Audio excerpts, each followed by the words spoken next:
há uma tentativa, e houve uma tentativa permanente, a Sabrina e o Nice que já falaram disso aqui, de certa maneira, menosprezar a relevância do 8 de janeiro, dizer que em nenhum momento houve tentativa de golpe de Estado. O próprio ex-presidente Jair Bolsonaro disse tantas vezes, né? Como é que se dá golpe sem arma? O ministro Flávio Dino disse que tinha arma sim. Lembro que muitos dos participantes eram policiais e membros das Forças Armadas. E estes, não há dúvida, esses só andam armados. Eu não conheço um que não ande armado, seja os da ativa quanto os já reformados. Todos andam armados. Há alguns que são mais apaixonados pelas suas armas do que pelos seus cônjuges. Dormem com as armas debaixo do travesseiro. Dormem com as armas na cama. Dormem com as armas ao lado da mesa de cabeceira. Transportam para onde vão.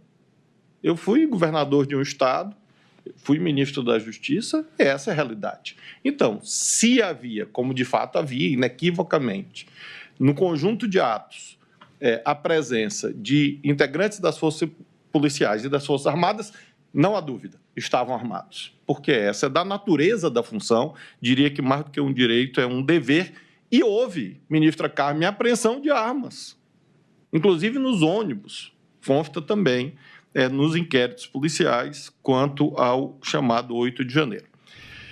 E como a Sabrina lembrou, o ministro Alexandre de Moraes, aliás, desde ontem ele tem feito isso, ele está tentando refrescar a memória de muita gente, porque a coisa tende a cair no esquecimento, detalhes são deixados de lado e passam a vigorar versões, né? E uma das versões é essa de que foram presos velhinhos e velhinhas com a Bíblia na mão, apaixonados pelo Bolsonaro, com estilingue, que foram lá, jogaram pedra, não tinha arma. Pichação com batom. Pichação com batom, tinha gente lá que não sabia o que estava fazendo. Também numa tentativa de menosprezar a relevância daquilo que aconteceu, como quem diz assim, olha, estão levando para a cadeia gente que não tem risco nenhum, gente que não tinha a menor condição de pensar em golpe de Estado. O Alexandre de Moraes ontem fez um levantamento muito didático, né, sobre as pessoas, todas as pessoas que foram apenadas até agora, que foram condenadas pelo 8 de janeiro. Ele mostrou ali que só 7 de mais de 400 têm 70 anos ou mais, né? Poderiam ser chamados de velhinhos ou velhinhas. Disse que não tinha ninguém com a Bíblia na mão. Essa história de que tinha gente lá rezando, porque o terço, porque não sei o quê, não é bem assim. E ele falou de novo sobre a história do batom, porque essa história do batom ela virou um símbolo da prisão, ou das prisões do dia 8 de janeiro, né? Porque onde já se viu uma mulher que pichou uma estátua com batom, um negócio que apaga com água e sabão, ser condenada a 14 anos. E o Alexandre de Moraes voltou nesse episódio. Não foi um passeio no parque. Ninguém, absolutamente ninguém que lá estava passeando. E ninguém estava passeando porque tudo estava bloqueado e houve necessidade de romper as barreiras policiais. Algumas delas, inclusive, já em fase final, a ação penal promovida pela Procuradoria-Geral da República contra a cúpula da Polícia Militar, algumas delas, aparentemente, foram abertas, mas vários policiais se insurgiram contra isso, vários policiais foram agredidos, e o símbolo desses policiais agredidos foi uma policial militar cujo capacete foi arrebentado com uma barra de ferro. E nós temos a tendência, infelizmente, de esquecendo. E as pessoas de boa-fé que têm esse viés de positividade acabam sendo enganadas pelas pessoas de má-fé que, com notícias fraudulentas e com milícias digitais, passam a querer criar uma própria narrativa, como disse ontem, de velhinhas com a Bíblia na mão, de pessoas que estavam passeando, estavam com batom, e foram lá passar um batonzinho só na estátua. Tem essa tentativa mesmo, né, Sabrina, de tirar um pouco do peso do que aconteceu, dando a entender que era alguns lunáticos, outros velhinhos conduzidos por um ato de depredação e etc e tal, mas que ninguém ali tinha uma segunda intenção, que é o que de fato pesa na pena deles, porque quando a gente tem falado nisso aqui todo dia, né? Quando alguém compara a pichação com batom na estátua à justiça, com uma pichação qualquer, ou uma depredação de patrimônio particular ou público, né? Com incêndio na estátua do Borba Gato, esse virou o símbolo, né? De comparação. Né?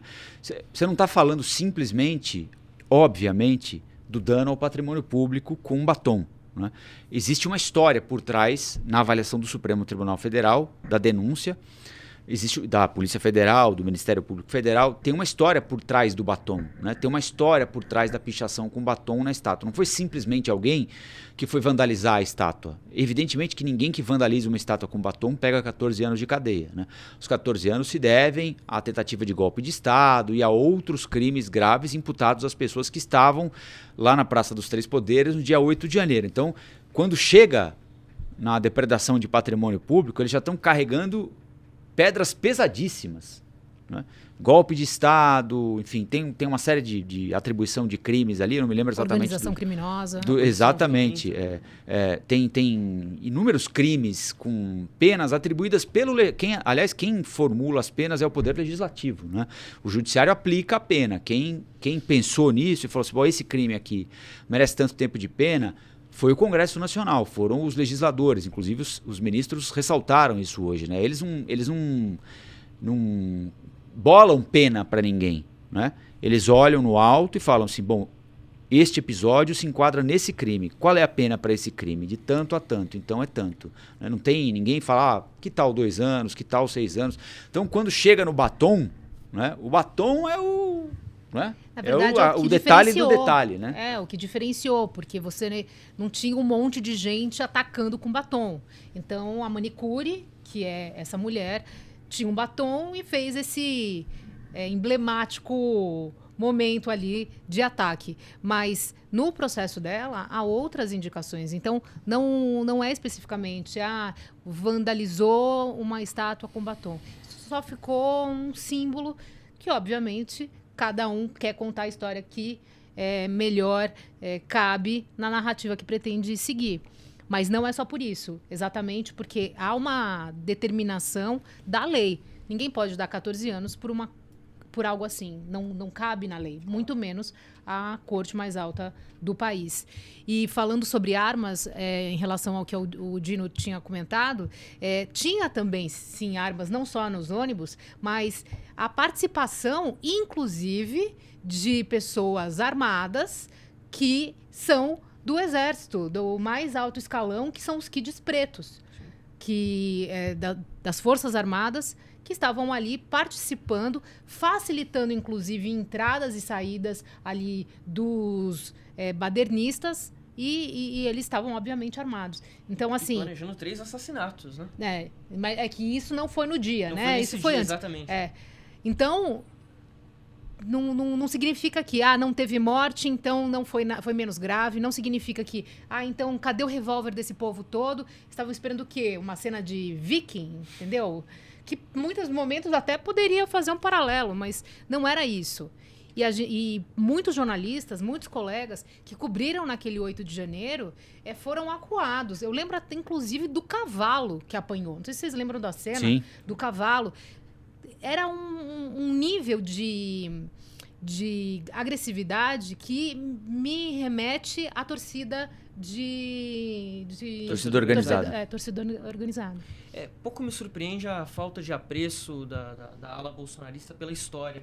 Mas a gente pode lembrar, por exemplo, em 1974, a Revolução dos Cravos em Portugal, uma revolução sem armas, né? Então você não precisa, mesmo que nesse caso haviam armas ali presentes no 8 de janeiro, mas não necessariamente você precisa de armas para depor um governo, para fazer algum tipo de pressão, de manifestação violenta até, né? Você pode encontrar outras formas de levar isso à frente. Mas é justamente isso que você falou, Sabrina, da questão da narrativa, né? Você cria toda essa narrativa. Então, a manicure, ela está presa porque pichou uma estátua com batom. Na narrativa que foi criada pelos apoiadores do Bolsonaro, é isso. Ninguém mais sabe por que ela está presa. É só pelo batom. E, obviamente, não é isso, né? E ninguém foi lá ver, né? Ninguém foi lá checar o processo dela, Bom, né? na verdade foram ver, mas não convém, e né? porque Essa é a verdade. houve essa possibilidade e alguns aceitaram, inclusive oferecida pelo próprio ministro Alexandre de Moraes, no início desse processo todo, que era o seguinte, olha, vamos fazer um acordo aqui. E alguns aceitaram. Então, saíram com tornozeleira eletrônica. Ninguém foi preso, não teve uma pena dessa estabelecida. Se fosse só um batonzinho, vamos colocar assim, ela poderia, né? E aí ela poderia também ter, né, aceitado. É verdade. Não pode, né? Não pode fazer isso com a estátua? Ah, então tá bom. Então eu vou usar a tornozeleira eletrônica. Não é assim. Exatamente. Olá, aqui é o Rafael Colombo. Gostou do que acabou de assistir? Se inscreva no canal Cortes do Flow News para os melhores momentos. Quer acompanhar os nossos programas na íntegra? Então se inscreva no nosso canal oficial, Flow News.